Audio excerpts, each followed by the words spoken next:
much, and thank you for the warm introduction. And I would like to introduce Chris Barkley, who came all the way from South Africa to be with us. Thank you for doing such a long journey. Chris has a background in youth development and HIV prevention mainly.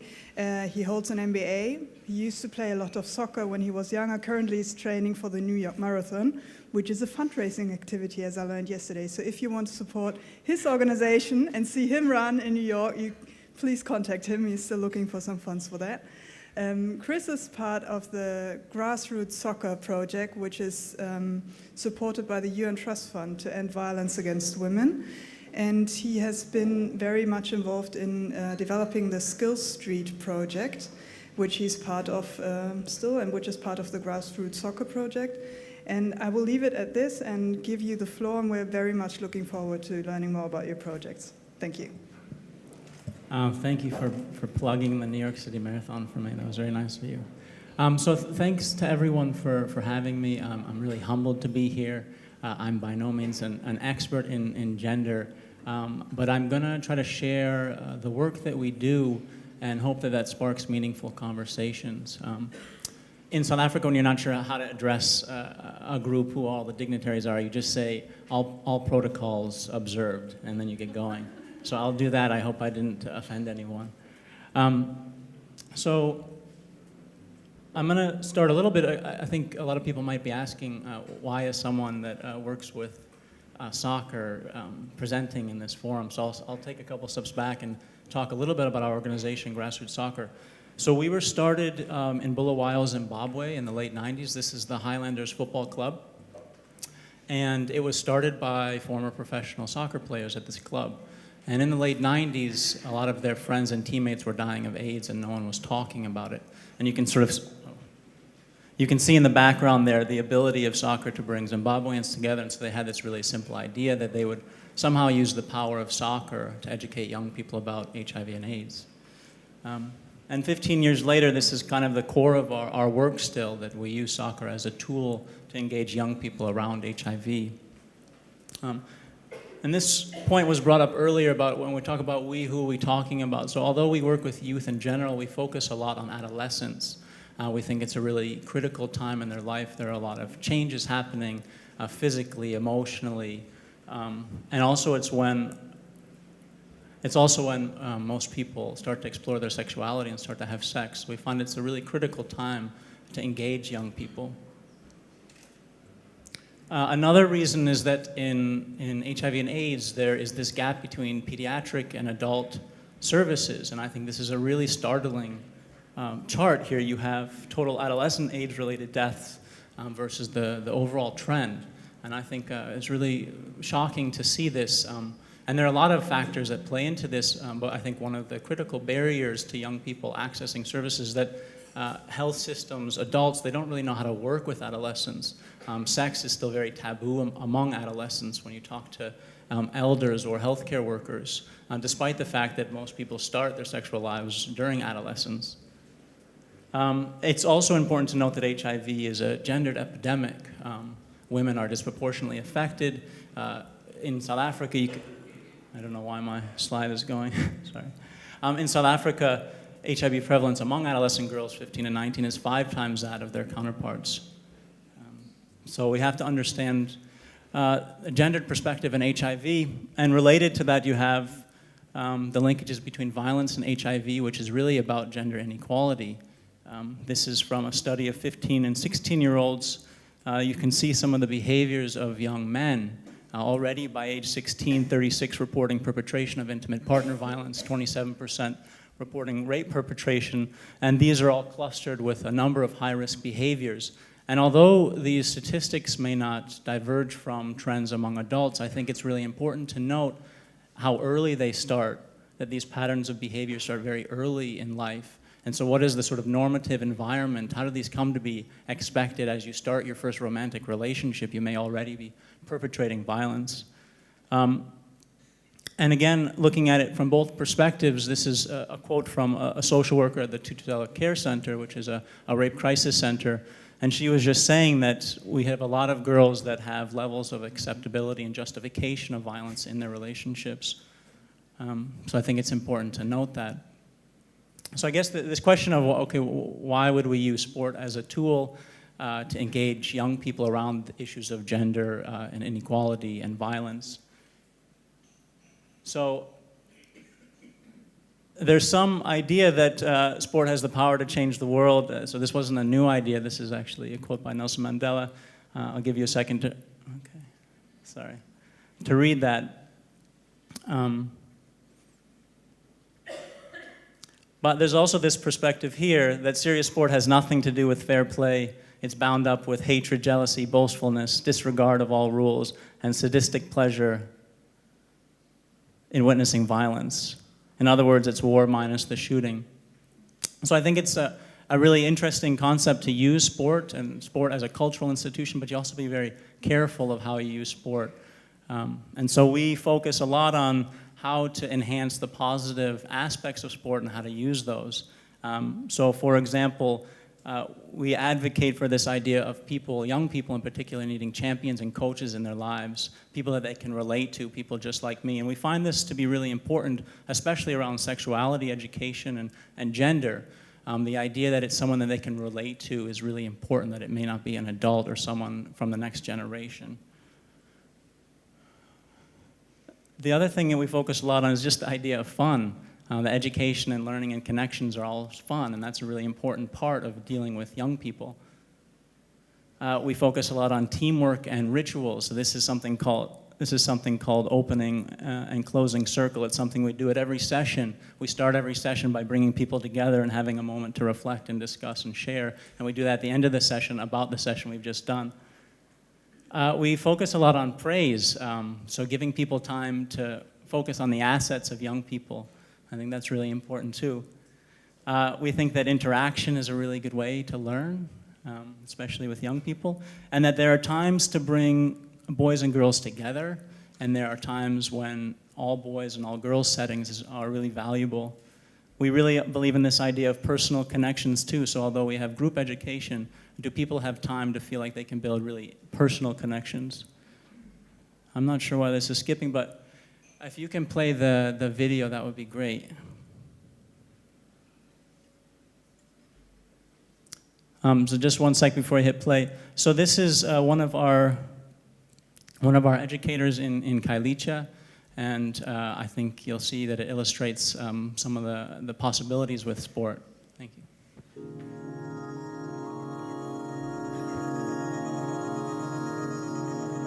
I live in Kailicha. It is hard, especially as a young girl. Being a lesbian has made it even harder, and sometimes I thought I wouldn't make it. But football gave me hope.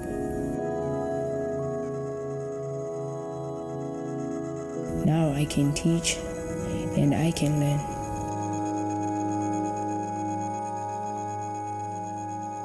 And when I'm on the field, I am free. I can show the world who I really am, all because of this beautiful game. My name is Atipila Sidoni, and I am a footballer. So I really love it. It's only a 60-second clip, but it says a lot. Sorry. It's only a 60-second clip, but it says a lot. And I really love this idea of sport being a way to express your true self. And I think that we focus a lot on how do we create a space so that young people can talk really honestly about the things that may be really deep-seated and difficult to talk about related to gender. So over the last 15 years, we've tried to share this model and some of our ideas with as many organizations as possible and tried to learn as we do that. And through that process, we've had some evaluations of our work, and we found that there were some foundational things that seemed to be working really well, being able to build knowledge and self-efficacy to avoid HIV, increasing access and uptake of certain services. And last year we got funding from the UN Trust Fund to end violence against women, and it was really about how could we strengthen our work around gender and violence, and so I'm going to talk a little bit about that. So the start of the project was really interesting. This is 2009. We have a community center. This is Kailicha in South Africa, in Cape Town. And we took this really participatory process, a community-driven process. When we built the center in 2009, it was a 2-year process.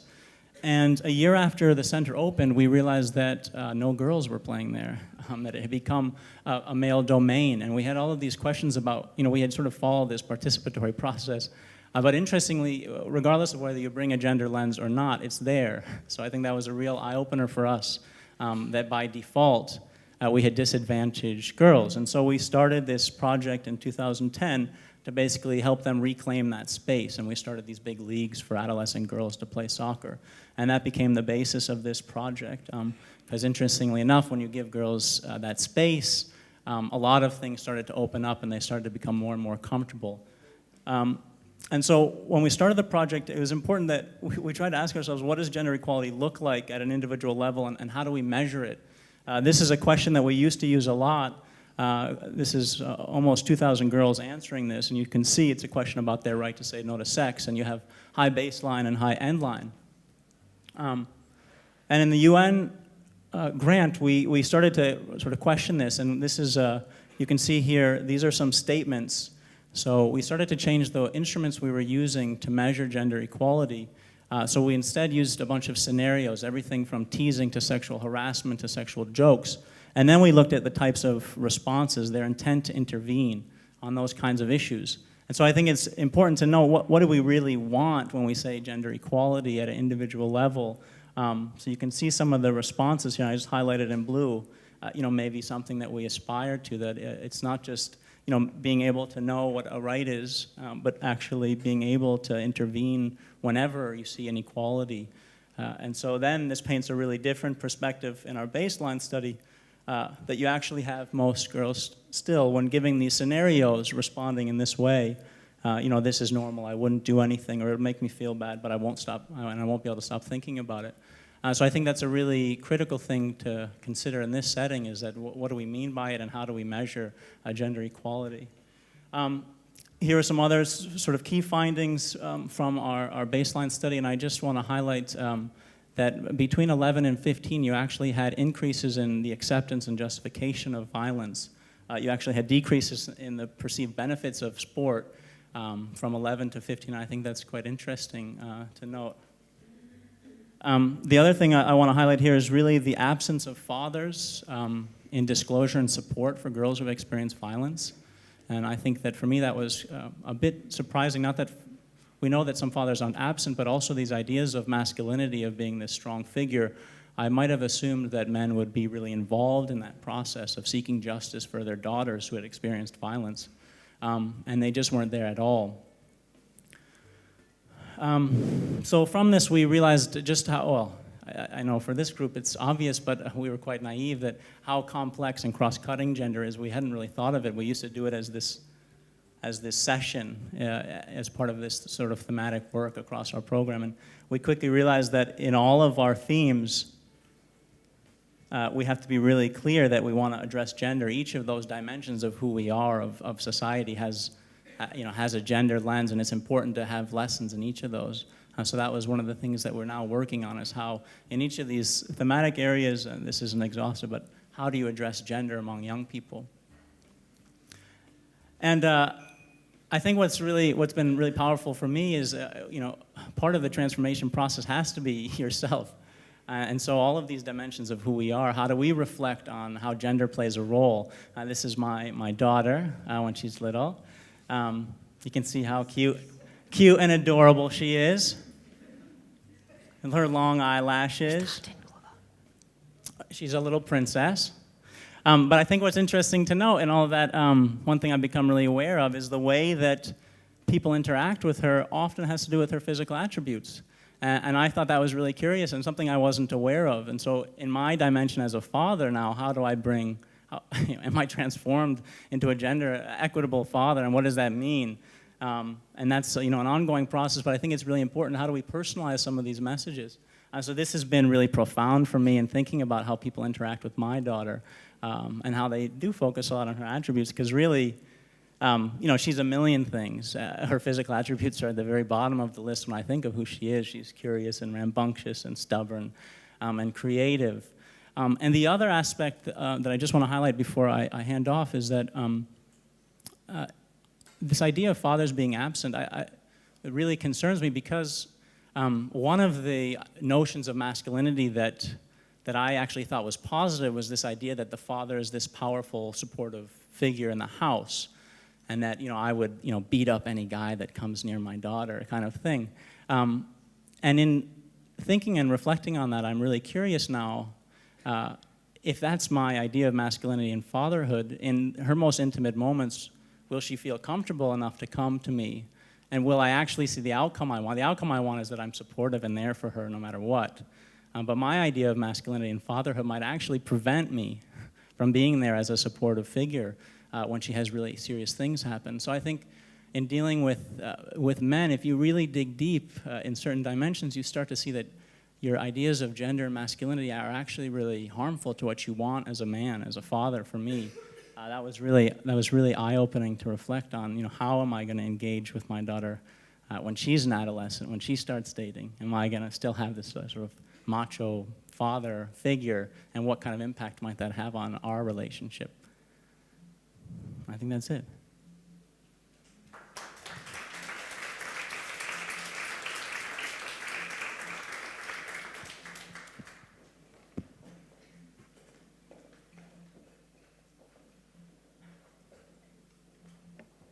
Thank you very much, Chris, and thank you also for sharing these personal experiences with us.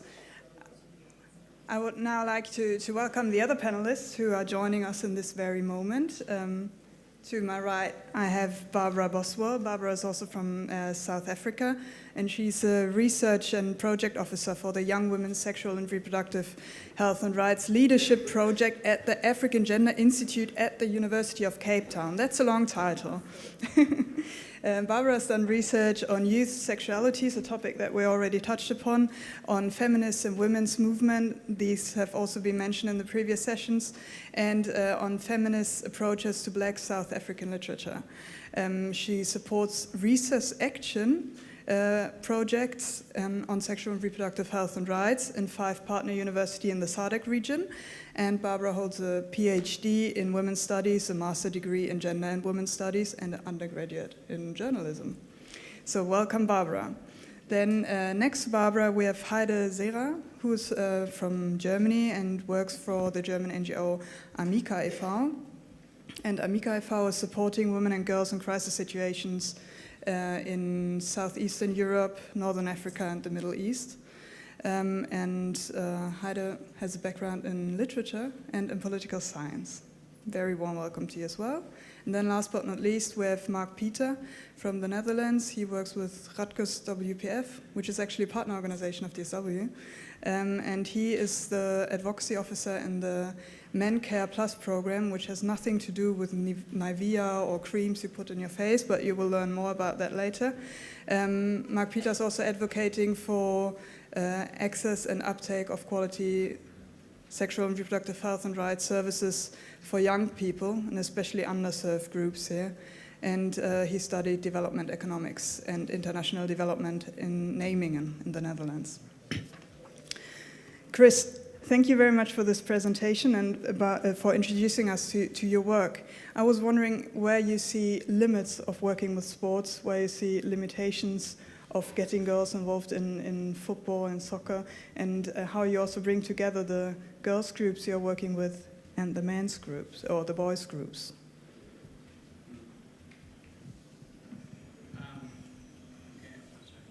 I think your first question,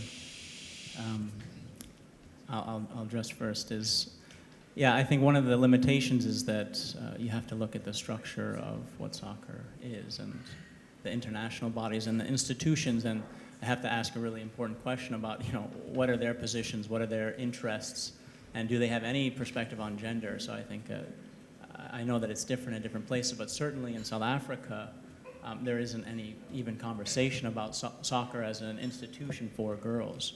So I think that that's a limitation is, as we talk about leaders in different sectors and within different institutions, it's really rare that, at least in our context, that soccer or sport is even raised. So I think that's probably the first limitation is you're starting off by needing to build awareness that there's even this issue and there's this disparity. And in terms of boys and girls working together, yeah, I think we find that adolescents are really also open-minded, and we've found that they really want a platform, a safe space to actually communicate and build understanding, and they don't often have that opportunity. And so sport, you know, it's just a sort of a trigger, a catalyst, or a way to communicate to young people that helps create that kind of space. So just, for example, using the idea of a coach or a team or signing a team contract, all these little things you can do to try to create a space now where young people feel comfortable to talk about issues around gender. So I think that it can be a powerful tool. It's just one approach, but particularly with young people. Thank you very much. Now, Peter, you're also working in a project that tries to change gender norms to break up traditional patterns. And maybe you could tell us a bit more about what the Men Care Plus program is and where you perceive changes through the work that you're doing. And I would also be very interested in learning what the reaction of feminists and women's movement, both in Europe and in the 4 countries you're working is towards the project. I think you're working in Indonesia, South Africa, Rwanda, and Brazil. That's right. Yeah? Okay. Good afternoon, everybody, and thank you also for this possibility to speak about the Men Care Plus and to also be in dialogue with you on gender equality and gender issues. Just to react on your question, very briefly, the Men Care Plus program is a program that focuses on engaging men and boys for gender equality and in sexual and reproductive health and rights in the 4 countries you mentioned. And we offer a quite diverse set of interventions. On the individual level, we have group education sessions for young men. And as Chris also told about this need for a safe place to talk about issues, to talk about gender, sexuality, this is something that we create in these group sessions for young men. Besides that, we have group sessions, group education sessions for young fathers and fathers-to-be, focusing really on what is it like to be a man, to become a father, to be a father, to be involved in caregiving, in household work, sexuality, discuss contraceptive use. Besides that, we have community campaigns, trainings for health workers, because in most cases health workers in sexual and reproductive health services focus mainly on female clients, which is of course also obvious to focus on female clients. But for instance, in prenatal and antenatal visits, we've heard that sometimes when the men accompany the women, the healthcare workers, they say like, hey, what are you doing here? Please, this is something for the woman. So in these trainings for healthcare workers, we also try to focus on the positive side of also having the men being involved, especially, for instance, in having labored, in child labor. There's evidence that when the man is also involved, child labor, it will fasten the whole process. And besides the training for healthcare workers, we also have advocacy for policy changes, policies and laws that enable men to take up a more caregiving role. So that's a bit about the Men Care Plus program. Yeah. Thank you very much. Heide, what is Amika's approach to breaking up role models, to supporting women and girls in crisis situations? Do you also use something like sports? Do you engage women in physical activities? That's something you work on. And do you see connections between the work that you are doing and the work that these 2 young men are doing? Thank you. Yeah, thank you very much for the invitation and the opportunity to speak here.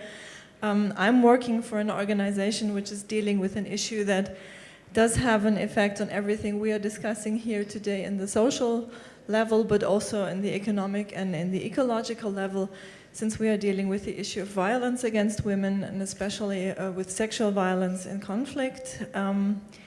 We are a German-based organization, so this means we are cooperating with partner organizations in conflict areas and post-conflict areas, setting up centers. You just mentioned, Mark, the safe spaces. That's exactly what we are doing for women who have suffered violence. So we are creating spaces where women can have access to social workers, to legal advice, and so on. And this is a crucial issue, and therefore, yes, it touches all the topics we will be discussing here today, and which are discussed in the post 2015 agenda. Since this issue have been left out by the MDGs, this is something that has been realized in the discussion in this new process. And it's very important, and I'm very happy. We are very happy that issues like peace and security and violence against women are included now as cross-cutting issues, and this is very, very important. And the things we are seeing in our daily work is really the devastating effects that violence do have on women, and we have to do something about it, especially sexual violence, sexual exploitation. It comes up with every conflict we're discussing, with every conflict we're seeing in the world, and it cripples individuals, it cripples families, it cripples societies for life, and it's been passed on through transgenerational trauma, for example, into the next generations. And so it's really, if we are speaking about sustainable development, it's a very important issue. We do have a number of activities like relaxation and self-care that we are carrying out with the women in our centers. We are also doing advocacy and lobbying. We are including men. It's very important to talk with men, with male leaders, with decision makers in the communities to change attitudes and behaviors.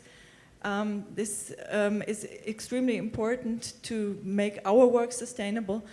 And I would like to point out here that it's important to put it on 3 pillars. So one has been mentioned already. This is implementation.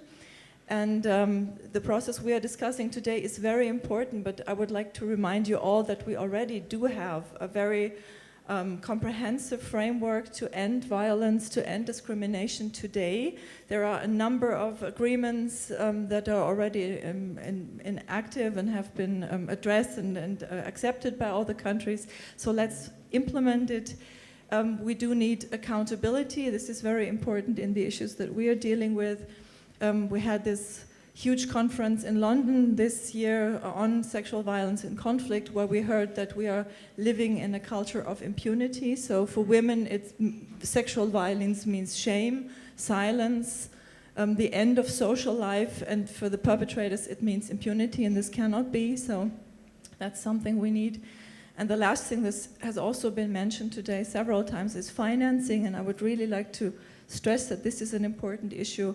Also in the SDGs, we need financing for our programs, for the work that you mentioned, Chris, and the work that you are doing, the work we are doing. And just to give you an idea about figures, we did a little research before I came here, and my colleague gave me a figure of Antonia Paranova, who's member of the EU Parliament, and she estimated the costs or the economic losses that violence, and in this case domestic violence, has in the EU countries each year, and this is 228 billion euros.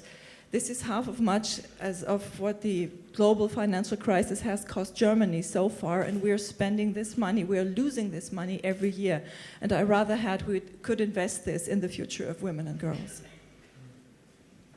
Thank you very much, Heide. Barbara, when I read your CV, I read that you were engaged in action research, and I was wondering, what is action research? Maybe you could explain us a little bit what you're doing in your project, and also I would be very curious to learn what findings you have on how gender stereotypes affect the access to sexual and reproductive health services, especially when you also take into account discrimination on the basis of gender identity and sexual orientation.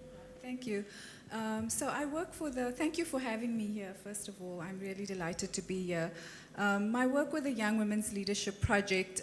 We work in 5 different countries: South Africa, Botswana, Namibia, Zimbabwe, and Mozambique. And we work specifically with young women who are at universities. So it's a very targeted group of people who we engage around sexual and reproductive health rights. And as Chris has explained, soccer being used as a vehicle for talking about gender and highlighting issues of gender equality, action research is the tool that we use to engage students around sexual and reproductive health rights in those locations. So action research basically is it's actually called participatory action research, or PAR. And it's a type of research that is not very hierarchical. You don't have one principal investigator who is doing a research project with participants who don't have any input. We actually train all the participants in our sexual and reproductive health rights program to become researchers. So they are both participants and researchers. And what this means often is that the research process takes much longer and also is quite frustrating, because you work with students in order to empower them not only around sexual and reproductive health rights, but also around research and action research.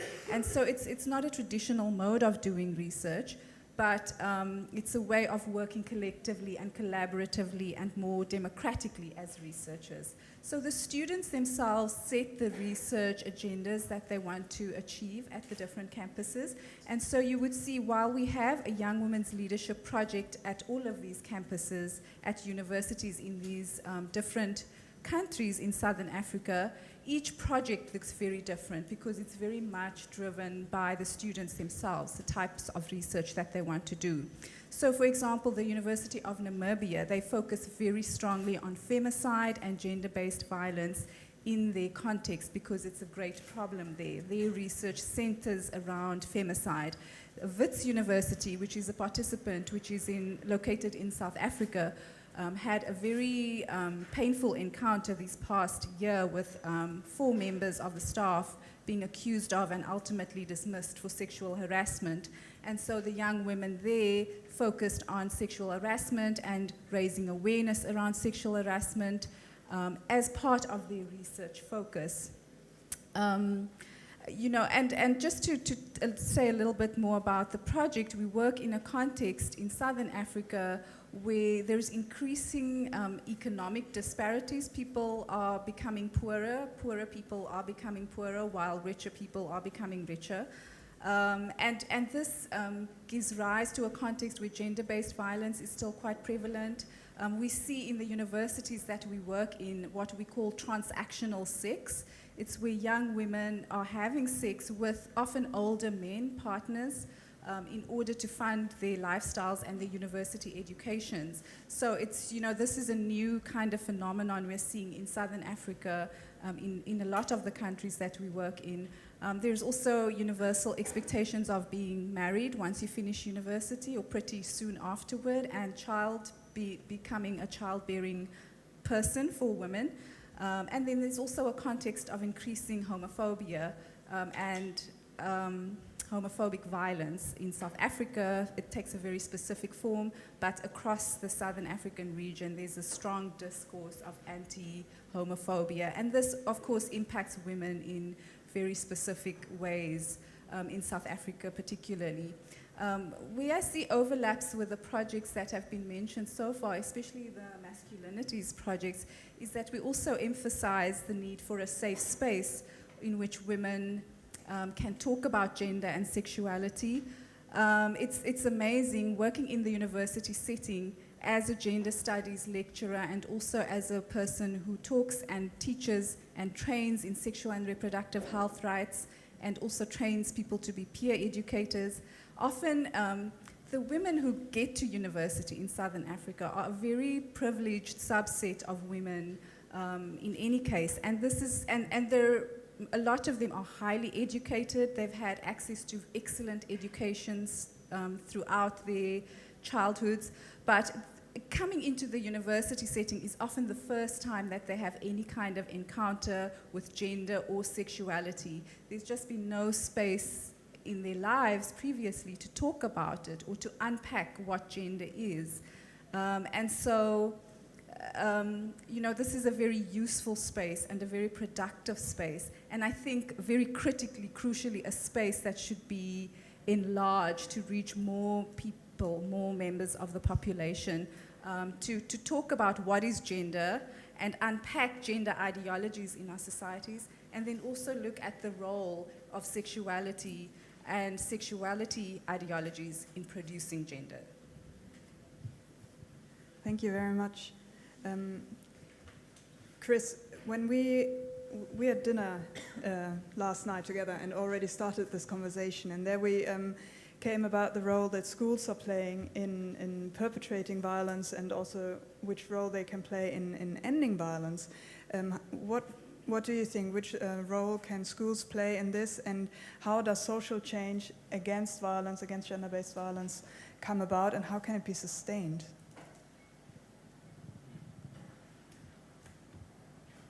Well, I guess a couple things about the school setting. So in 2008, they started a national school violence survey because there were reports that violence within the school setting was really high. And the report found that, yeah, in fact, it is really high, perpetration between students and also from teachers to students. And again, this disproportionately affects young girls. So things like fear of violence or experience of violence in school is correlated to higher dropout rates. So you can see, school as an institution, you have to be very careful about what's happening in that environment as an environment. And also this idea that young people aren't getting access to sexuality education at all until maybe university. So I think that we need to talk about actual transformation of the school environment, but also the content that young people get.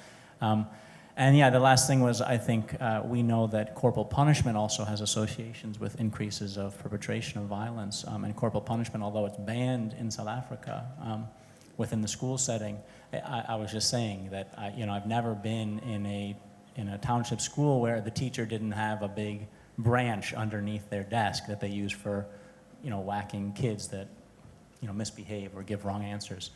So I think it's really important. The implementation framework or the policy framework's there, but what's happening on the ground and how do we make sure that those two things align? Thank you. I think preventing or providing safe school places is a very important issue, which also touches upon the topic that was discussed in the previous panel, access to sanitation, to safe sanitation at school for young girls, for example. You mentioned the importance of sexuality education. When we look at the draft outcome document of the Open Working Group, there is no reference to comprehensive sexuality education as an important element of sustainable development. This is a topic that is quite highly disputed in New York between different countries. There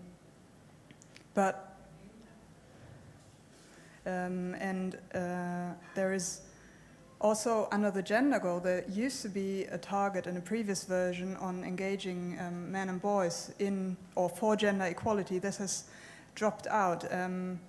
Still, there are things going on. This week, the He for She campaign was launched in New York, and I saw the opening speech by Emma Watson, which is this Harry Potter girl, and she gave a speech on how she sees both the responsibility of young women and of young men and the equal opportunities that they should have to be both strong and to be sensitive, to be weak, but also to gain something in society. And which policies do you think, Mark Peter, are needed to engage both men and women, and what contribution do you see from the post-2015 agenda on this issue? First, if I may, I want to come back to another question you raised, but that I forgot to answer because I thought I had taken too much time to tell about the ManCare Plus program. Because you also asked me about how women's rights organizations look at organizations or programs that focus really on engaging men. Well, I think in the previous panel discussion on the ecological dimension, we also heard about the necessity of also engaging the other half of the world's population for gender equality.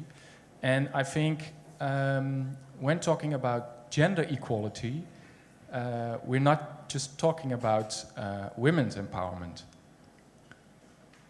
I think gender equality should be something that men and women have to stand up for. And I think in this fight, in this struggle, it's so important to join hands with women's rights organizations and organizations focusing on men's engagement to really form a global partnership, so to say, for gender equality. And also in this invitation, I saw a paradigm shift towards a socially just world. And somewhere I saw a paradigm shift needed in the thinking of men and boys. And in this regard, I think it's also both ways, that it's not just men having to undergo a transformation of what it means to be a man, what it means to be a sexual person. One thing we noticed in Rwanda, where we also have these young men's groups, is that in these groups they talked about gender equality, they talked about also having a caregiving role in doing household work, and actually these were quite new things for the young men in the communities. So quite soon things started to change, and young men started to do much more household work, doing the dishes, young fathers also changing nappies, being much more involved in caregiving tasks. And then all of a sudden, a lot of women, they started to react, hey, what are you doing here? What are you doing? This is my domain. This is the only domain in which I am the boss. This is not really manly. So we then realized that instead of just focusing on young men's groups and young fatherhood groups, we also have to bring in the women. So we started young women's groups and also having sessions within the young men's groups in which we invited their partners to really go through this transformation together. And I think that's a very essential thing. Yes, let me leave it with that for now. Okay, thank you. Heidi, you already touched upon the post-2015 framework and the importance of including peace and reconciliation in this framework, building on already existing treaty bodies and UN resolutions. How do you think that the post-2015 agenda can contribute to ending sexual violence and conflict? And how do you think that the German government should promote this within their policy or their approach to post-2015, but also when they talk about global partnerships and so on? Yeah, as I said before, these are cross-cutting issues, so it's absolutely necessary to think about gender equality, but also the issue of violence, of peace and security in all the SDGs that we're discussing in the next year. It is very important, as Mark also mentioned, to reflect on the role of men and women in these processes, and this is something we have to do. When, for example, men are called the gatekeepers of social change, especially the decision makers, and this has to be part of the programs we are building, and it has to be part of the new agenda. You know, that we keep on thinking that all the goals we are discussing are goals we can only reach if we stand together and if we cooperate. And let me give you an example of the kind of field we are working in. These are, for example, the issues of violence or the sexual exploitation of women and girls in the context of peacekeeping missions, for example, which has come up in a recent study of Human Rights Watch in Somalia, for example, but also in many other issues. So if you're asking me what can governments do, what can the German government do, what can the UN maybe do, this has to be addressed constantly in the context of violence, and we need reflection on this. We need reflection on our attitudes towards violence, towards control, towards power relations, and this has to be an ongoing dialogue all the time, you know.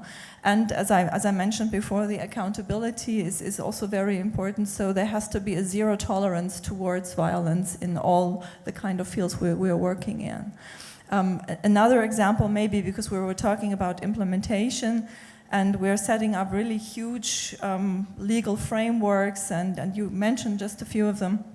And it has been the role of civil society organizations to call for that implementation, but I think we should go a little further than just implementing rules and legislation, since we can observe that in countries where we are working, for example, we have a very modern set of rights. Women are guaranteed, for example, access to property, the right to inherit, but they do not really adopt these rights. They do not really make use of it because of traditions, because of expectations of families. So we really need to change that paradigm shift also in the attitudes towards women's rights, and this is also very important. Thank you very much. Barbara, in Germany, the post-2015 agenda discussions, do you want to add something to this? Yes, I would like to also react on Heide, because I totally agree with you also with regards to zero tolerance, with regards to ending impunity. I think that's very important. And at the same time, I think we also really have to look at what is constructive and what will end violence against women. And in discussions, specifically in South Africa, with women who had been victims of sexual and gender-based violence, we heard quite a lot that these women, they don't want their relationships to end, they don't want their partner in jail, they want the violence to end. And in South Africa, men are now referred by the court, so they're referred by the court to take these male counseling sessions. And these male counseling sessions really focus on communication patterns within the relation. They focus on the childhood of men who are perpetrators, and how they've been victims of gender-based violence themselves.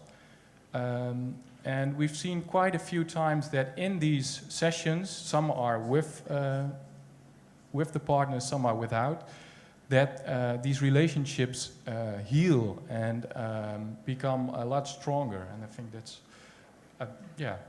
that's hopeful as well.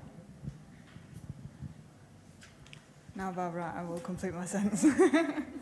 In Germany, the post-2015 agenda has not become very publicly debated issue yet. I think it's because it's a very complex topic. It's hard to communicate, several parallel processes going on. How is this in South Africa? Is there a public debate going on around post-2015 and the role that the post-2015 agenda might play for women's empowerment?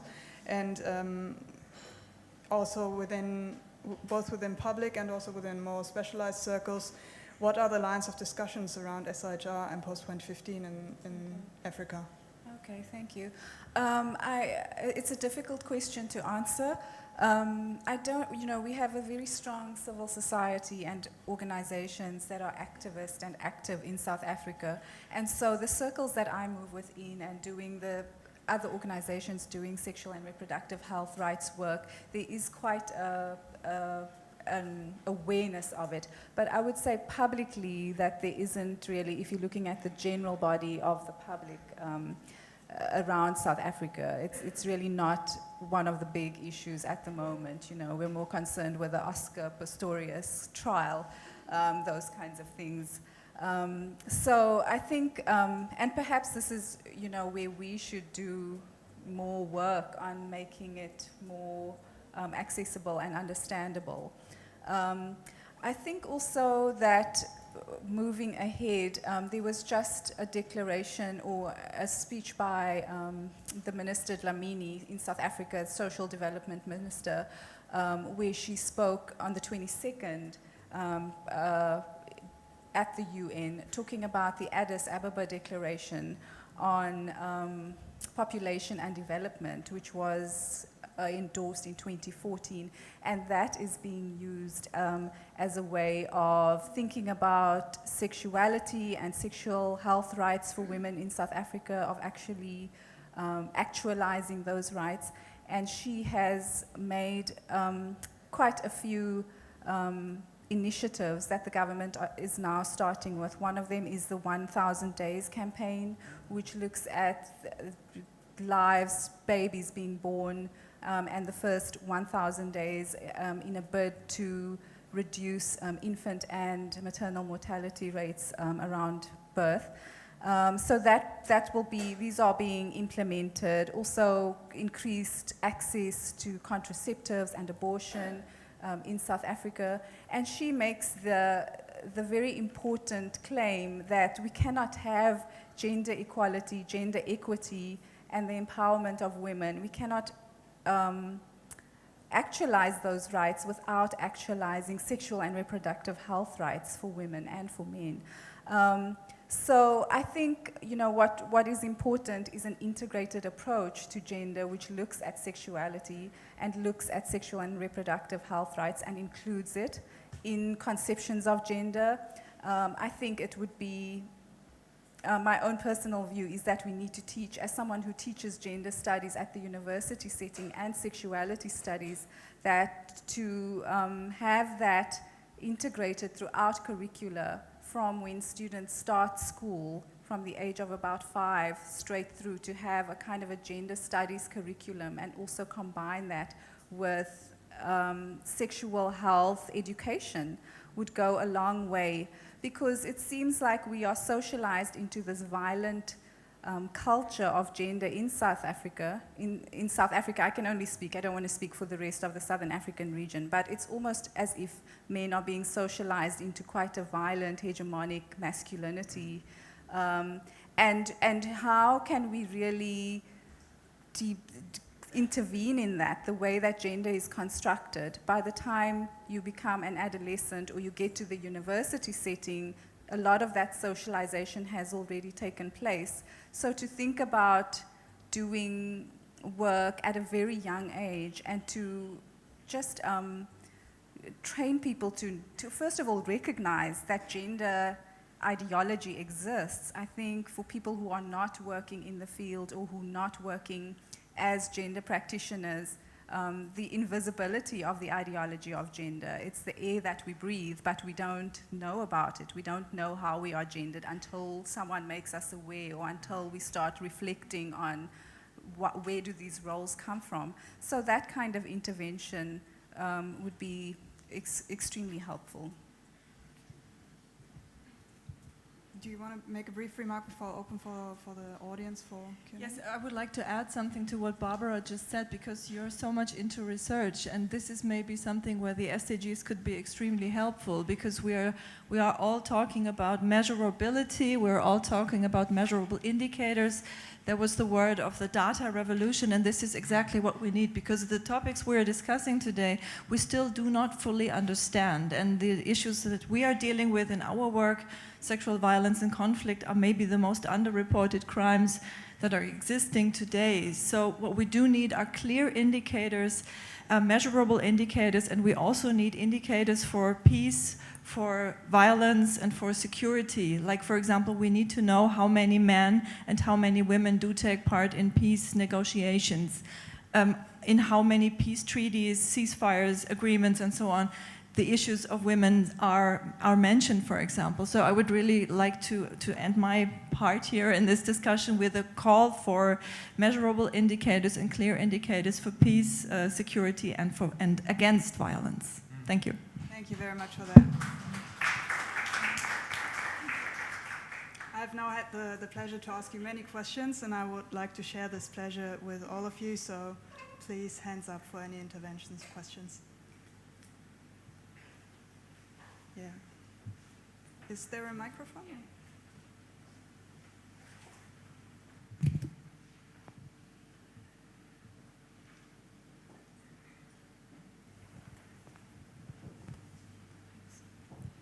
My name is Carla Husted. I'm a student of public policy here in Berlin at the Hertie School of Governance, but also the founder and CEO of a German Ghanaian NGO working on women's rights, and through a sexual education project in Ghana using sexual education in schools and interactive theater as a method.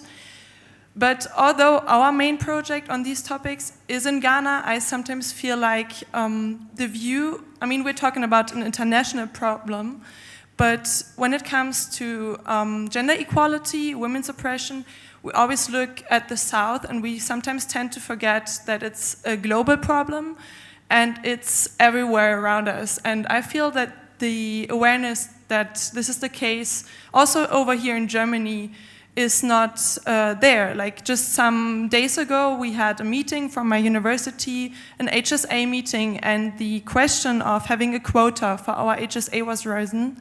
And no matter if you support this as an efficient tool for gender equality, the argument against it was that there is already gender equality in Germany and no quota is needed because we have an open space, no woman is suppressed to talk.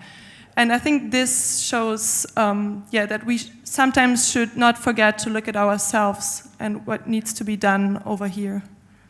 Thank you very much for this comment. I think when we're talking about the post-2015 agenda, we're talking about a universal agenda. And this is not only applicable to the ecological dimension, where it is often referenced that our energy consumption has influence on the situation in other countries. But I think the gender target or the gender goal and for example, the target to end violence against women, to end all forms of discrimination, this applies to us as well. And I therefore would very much like to thank you for the comment. And I think also the Zukunftscharta of the German Development Ministry has been mentioned several times today, and that we've been invited to comment on it. I think when we look at this document, we should really have a look at it if this document is gender sensitive, if it takes into account the needs and also the rights of women in this document. Mark Peter, do you want to add on that? Yes, just a little bit. No, but I totally agree very much with you.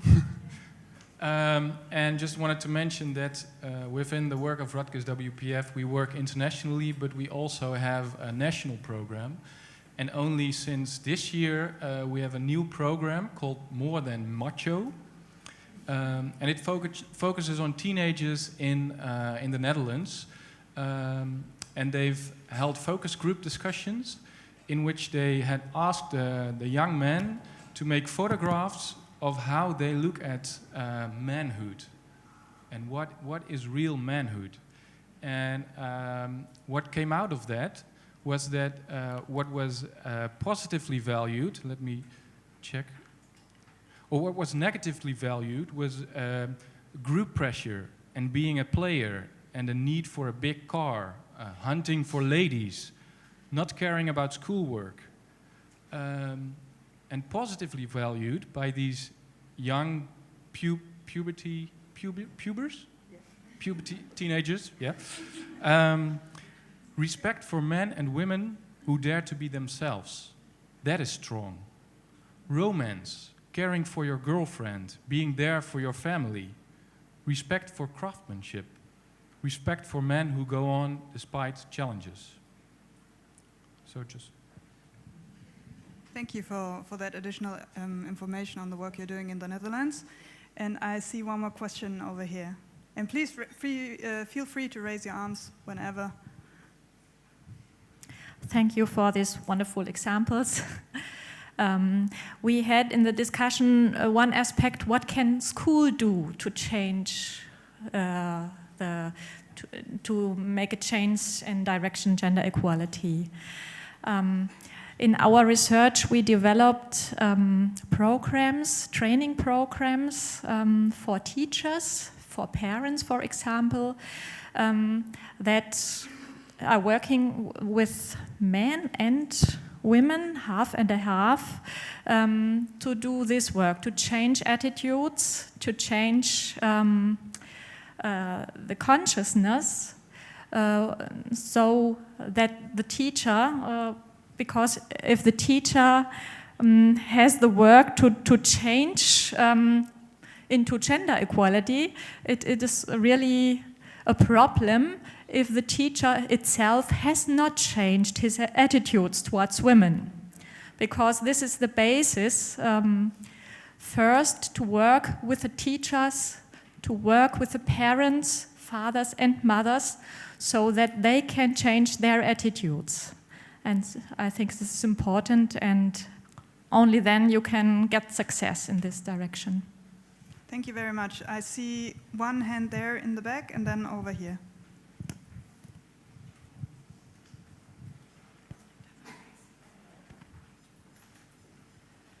Danke, Marion Böker, International Alliance of Women, Deutscher Frauenring. I wanted to add something on the language again. If you see the drafts, especially the one of the major women's group and young women's panel, etc., there are lots of recommendations, new ones, and I think it's the most advanced paper or draft. And there are sometimes the positive new language about women and girls in all ages. And I think I miss this equalized when we use men and boys of all ages. I think this would change or help in the problem which was described, because we can't wait until the judges who are in charge now, go out and retire. We can't wait until the teachers are retiring. So there must be an on-the-job training, gender education, education on human rights, lifelong. Thank you very much. And then it was the lady at the table. Thank you. Eva Quistorp, former member of the European Parliament and co-author of some chapters of the Action Platform nearly 20 years ago. I only want a short comment because I could not come in my most beloved area this morning. I was astonished, sorry that I don't know, keep your name from the man of the Netherlands, when you related to the colleague from Amica on the issue of impunity. I think it's very important to have clear minds and clear categories. If you relate to the debate on impunity, which like groups like Amica or I with women networks related to the Balkan Wars, and now it's a question what's happening with Congo, with Sudan, with Somalia, with Syria, with Iraq, Chechnya, and so on, where women experience not just conflict but horrible wars and horrible terror, that the term and the public debate on impunity is mostly related to that. So therefore we had the process to the International Court of Crime, therefore we have the resolution 1325 and the budgets for it and debates for it. So there is another field of impunity, you are right, but I think which is then in personal relations where they are married, or you say relations, but please, it must be very clear in mind that the whole field of violence in a public field and in war, and you don't have to answer, please.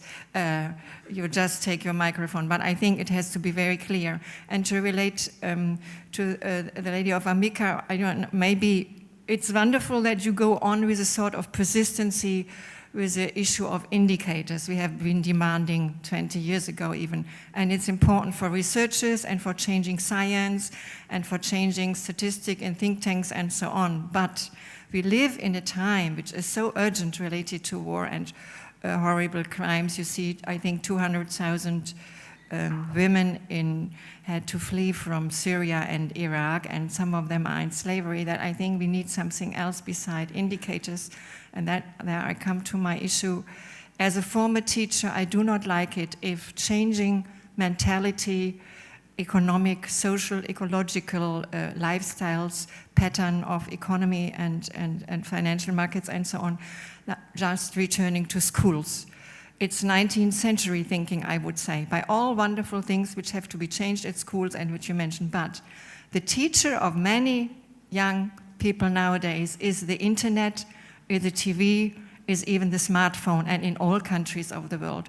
So even 20 years ago, we had an issue, women and the media, and we had a lot of journalists feminist journalists engaged in it. And I think we have a rollback of the role of women in the media, not just by the jobs, but the pictures of women, the violence of women, the, as you say, the macho picture in the music and entertainment industry. So if you speak about schools, please never forget what is the picture building and the violence building in the media. Thank you very much. I would suggest that we see if there are some more questions from the audience, and then we make another closing round on the panel. So, are there anyone else who would like the word? Thank you. We already came to the conclusion that it's very important to get men for the fight of gender equality.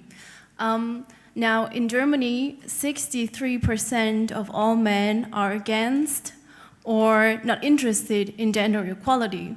Many of them are scared of the situation that women could get in a higher position than they are. So I think the most important thing is that we show men the positive aspects of gender equality. And now my question is for you, what are the positive aspects for men? Thank you very much for this question. I think it's a very good basis for our final round on the panel. And Chris, would you like to start? What's your advantage of living in a equal relationship and raising your daughter? Yeah. Well, I think it's a great question, and when I think about it, it's probably, you know, all of us are multi-dimensional, so it probably looks different in different settings. So what does it look like in my workplace and in my career? What are the benefits of gender equality in work, in my relationships with, you know, loved ones, etc., with my daughter? So I think that's probably the first thing, is to actually break it down and look at what are the benefits in different dimensions of your life. I'll speak just on referencing what I was presenting. This idea of I see the way that I can challenge my idea of masculinity and the macho father as an example of, if I can work with that and reflect on that, that perhaps my daughter will feel more comfortable with me as she goes through her life. And that the value is that I have a much stronger relationship with her. So that's what I hope. I don't know if that's going to happen. But I'm constantly now reflecting on this, even though she's only 4 years old. You know, how do I continue as she develops and as she experiences gender in different ways? How do I make sure I'm aware of that? How do I make sure I'm aware of my own perceptions and how I'm projecting that? And how do I bring this idea that, you know, my notion of masculinity may not be very beneficial to our relationship? So I guess that, if you have to unpack the relationship or the aspect of yourself, and look at gender equality in that dimension, what would the benefits be? So that's one example, I guess. Barbara. Yes, I think that's a great question, thank you. And as we learned in apartheid South Africa, that if there is one group that has power and violent power over another, that group, even though it may be hegemonic and feel powerful, it can never rest easily within that power, because it knows that power is gained from oppressing a whole subsection of the population. And I would make a similar argument with men and masculinity. That you cannot be fully free as a human being. You cannot be an actualized human being if you are still oppressing other human beings. And I think to look at that systematically, what that would mean is men being prepared to give up a lot of privilege that they have with regards to their maleness, just male unearned privilege that resides within them only because of their gender. And the consequences or the advantages, I think there are so many. First of all, if you have let go of the idea of violent masculinity, the way of proving masculinity through being violent, even though we have very high gender-based violence and rape figures in South Africa, what is often obscured is that the main victims of crime, of murder, for example, are black men. So they are the ones they are often in the interplay and in the display of violent masculinity. Black men are the ones who come off worse. So it would be a safer environment, first of all, and also just to let go of the roles, those rigidly subscribed roles that society pens for us, and for men also. If men have the freedom, think about gay men, think about men who do not embody the ideal masculinity, who are not respected or not seen as real men because of that. If every man could express their gender in a way that feels comfortable and that feels liberating and is not based on dominance of someone else, whether it's another man or a child or a woman, I think that would be so liberating and freeing for everybody.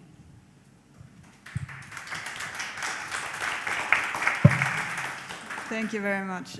Heide, I saw you took the microphone already during the last intervention, so please feel free. Yes, thank you for your contributions, and I would just like to relate to the comments that have been made in regard to data. I know we're calling for something that you are calling on since 14, 40, 50, whatever, how many years, and it's the same is true for the work that we are doing, you know. The issue of violence and conflict is an issue that is as old as mankind and as old as war, and we're often saying it would be wonderful if an organization like Amica, for example, would be superfluous because it's no longer true. But as long as we are dealing with these problems, and as long as we are seeing, which we are doing right now, that in every conflict this issue appears again and again, and sometimes it feels like it's getting worse. If you look into Syria, you don't want to know the details of the work we are dealing with every day. We do need to understand this problem, what leads to it, what makes soldiers rape, why don't soldiers rape, how can we end it, and for this we need more comprehensive understanding. There is not enough data, especially in our field of work, and we also need to put this data and these informations on in order to put our best foot forward in the case of women who suffer from violence. So that's one point, and of course we are not alone. There are many people all around the world working on these issues, because you mentioned the new media. I would like to give you two examples of, the one is called Harass Map Egypt, which is an interactive map where you can just, you know, report on sexual violence or harassment in the streets of Egypt, which has been very effective in showing us what was going on during the demonstrations, for example. Another project is the Women Under Siege project by the journalist Lauren Wolfe, who is trying to keep track of the cruelties that are going on in Syria. So we are using the new media already, and this leads me to my last point. The work that we are doing, that all of us maybe are doing, is very complex, and in this brief time maybe you lost a few of these issues, so we're trying to work on all levels of society as best we can. And of course, this was mentioned in the panel before, we need financing and focusing on women and on women's groups. Yes, that's the one thing, and this is what we do with our centers and our partners. But we also need to have the other side, to work with men, to work with society, and in our special situation, this means in our round tables on the issues we are dealing with, we are bringing together everyone. We are having round tables on violence against women with police officers, with judges, with lawyers, with medical staff, and so on, with students from important faculties. So we are working right now and here for the now and here, but also for the future. And this is very important because conflict has been called development in reverse, and that's true. So if we want to have a better future, and this is the answer to how can men also benefit, societies benefit from what we're doing, we all benefit from it.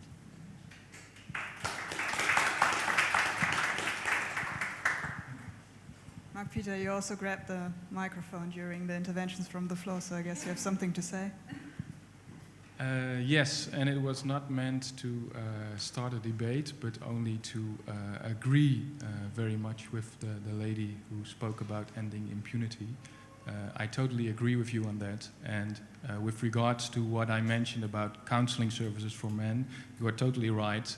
That's doable if the man in the relationship is involved, but in crisis situations where sexual violence is used as a weapon of war, it's totally different ballgame. I understand. So thanks for adding that context as well. And I also realized that I again forgot to answer a question that you raised. So let me try to do that in these last few words because you talked about policies, what policies are needed. And if I could mention just one policy to focus on also in the SDGs, I would like to focus on paternity and parental leave. And in some instances, increase of paternity leave. Because there are just a few data which I would like to say to mention, and that is that a Swedish research found out that for every month of leave a father takes, women's income goes up by 7%. So that's good for women. And the other thing, and that also speaks to me personally, is that early and more intense engagement in parenting for men has positive long-term effects for both father and child. And that's good for children and men. So women, children, and men. That's society. Thank you. Thank you very much for these last comments, which I think also again bridge the gap between the North and the South, and showing that this is really a global issue, not just a development issue, but it's an issue that concerns all of us. The panel is now coming to an end, and we have this task of complementing a sentence, and I think after such a rich debate as we've had here, it's a very, very difficult task, and we will have time for that in the last session. I think what I sense as an agreement between us is that in order to ensure women's and girls' rights and the empowerment of women, the future gender needs to be based on human rights. It needs to aim at universal access to social services such as education, health, including sexual education at all ages, including education on gender equality at all ages, and that we also need to use this new agenda as a contribution to ending all forms of discrimination and violence. I would like to thank you all very much here on the panel and also in the audience for participating, and I think we now go into a well-deserved break.